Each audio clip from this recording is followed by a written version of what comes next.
Magandang araw mga bata. Kamustang araw niyo ngayon? Okay, mabuti. So, maaari ba kayong tumayo at magdasal muna tayo ng saglit?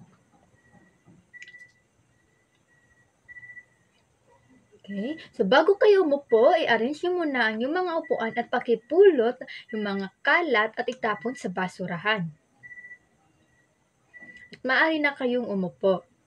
At i-check ko ang anyong mga attendance. So kapag sinabi ko ang inyong pangalan, sasabihin niyong nandito kayo at kapag wala naman yung kaklase niyo, sabihin niyo wala dito. Naintindihan ba?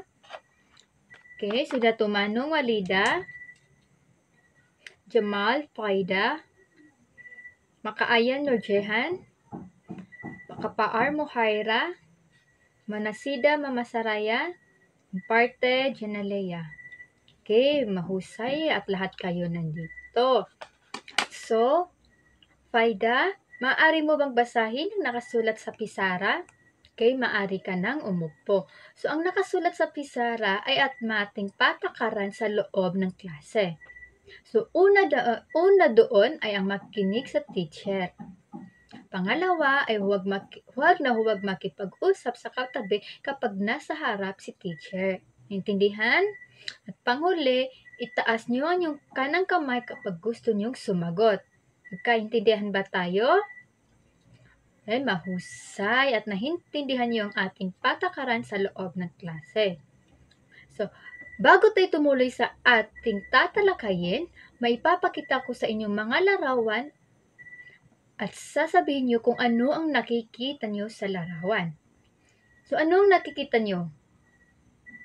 Okay, bundok, gubat, dagat, at mga tao.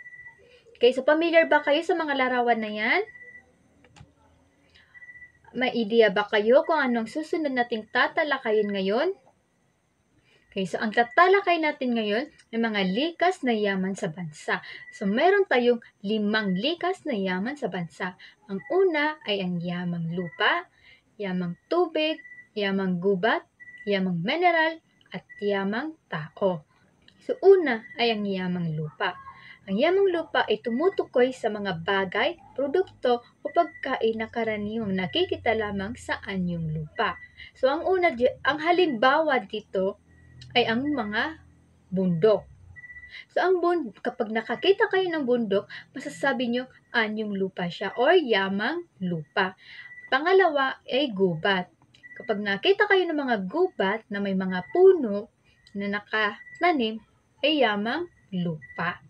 So, ang pangalawa ay ang yamang tubig. So, yamang tubig ay tumutukoy sa mga yamang na nakukuha sa katubigan tulad ng malawak na karagatan, lawa, at iba pang anyong tubig. So, ang halimbawa ng anyong tubig ay ang dagat. Kapag nakita kayo ng dagat, syempre, masasabi natin yamang tubig kasi ang dagat ay tubig. Tulad ng isda, bangus at tilapia at iba pang mga isda ay makikita lamang sa ilalim ng dagat na matatawag yun na yamang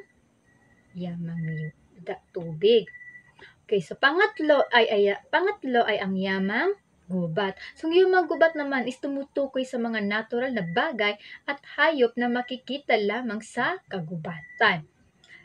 So ang halimbawa dito ay yung mga puno ng kahoy. Mga puno ng kahoy ay sa gubat lamang yun nakikita. At katulad na lang ng mga nara, yung mga mahogani, yung mga ganun mga puno is nakikita lamang siya sa gubat.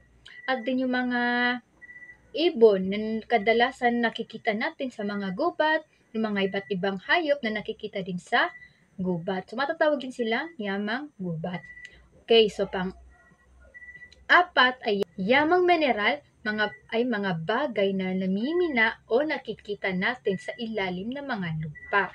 Ang ginto ay makikita lamang sa ilalim ng lupa na ginagawa alahas.